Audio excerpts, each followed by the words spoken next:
1836. The Battle of the Alamo began, and it lasted for 13 days. There were 186 volunteers hoping for support, but willing to fight to the death in order to give General Sam Houston opportunity to prepare. These men considered themselves expendable. Just over 100 years later, when the Japanese had invaded the Philippines, a desperate army of U.S. and Filipino soldiers fought for 6 months in what was basically a delaying tactic. They were considered expendable. In fact, a movie was even made with the title, The Expendables, to proclaim and honor their sacrifice. There is another kind of expendable.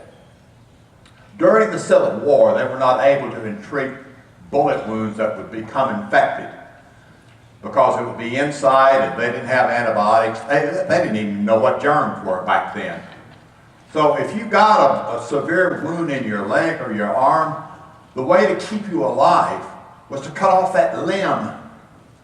Your leg or your arm was expendable in order to save your life.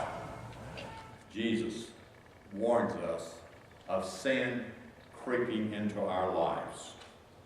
As a matter of fact, he says in Mark chapter 9 and verse 43 and verses following, that you are actually better off to cut off your hand if it's sinning or to pluck out your eye. Now, occasionally some unhinged person will take that literally, but we understand, we should, it's a metaphor. The sin is not in your eye, it's not in your hand, but the sin is in your mind or your soul. But Jesus is making a point. The point is, what is it that you are willing to give up in order to be with Jesus and to not be separated from him for an eternity?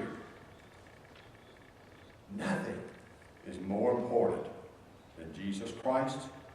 Nothing is more important than you're spending an eternity with him and not being separated from him.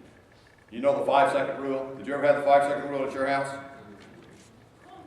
You know what the 5-second rule is? In case you don't, I'll tell you real quick. That's when you got something that's really good.